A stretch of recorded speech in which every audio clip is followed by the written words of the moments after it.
Bəzən insanın tamahı onu nəinki azdan, həm də azadlığından edir. Belə ki, Bakıda 7 manatlıq yolu 700 manata aparan taksi sürücüsü həbs edilib və təfərrüat nədir onu diqqətinizə çatdırıram. Deməli, Bakıda içkili müştərinin 700 manat təşkil edən gediş haqqına görə kartından 700 manatı özünə göndərən taksi sürücüsü həbs edilib. Qaynar info məlumatına görə 29 yaşlı taksi sürücüsü və ayıq sürücü kimi də xidmət edən Orxan adlı şəxs barəsində Cinayət Məcəlləsinin 177.2.3-1-ci maddəsi ilə cinayət işinə məhkəmədə baxılıb. Məhkəmədə məlum olur ki, Şakir adlı şəxs Səbail rayonu Nizami küçəsində yerləşən restoranlardan birində spirtli içki qəbul edir.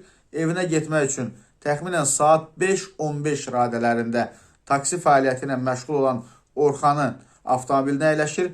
Təqsirləndirilən şəxs müştərini Nizami küçəsindən Nəsimi rayonu Məhərrəmov küçəsinə aparır və zərər çəkmiş şəxs, yəni müştəri üzərindən nağd pul olmadığı üçün mobil telefondakı tətbiq vasitəsilə kartdan karta köçürməklə ödəniş eləmək istəyir və spirtli içkinin təsiri altında olduğunu və gözünün yaxşı görmədiyi üçün telefonu taksi sürücüsünə verir və bank tətbiqindən öz kartına 7 manat ödəniş etməsini xahiş edir.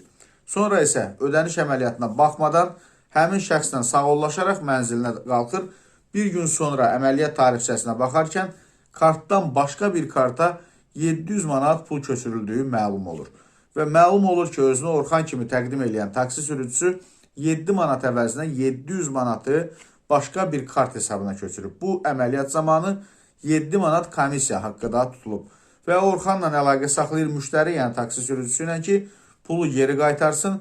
Taksi sürücüsü isə pulu xərclədiyini və bundan imtina elədiyini qeyd edir. Yəni pulu geri qaytarmaq istəmir. Və müştəri polisə şikayət edir, sürücü saxlanılır. Məhkəmənin qərarı ilə taksi sürücüsü 2 il 8 ay müddətinə azadlıqdan məhrum edilir.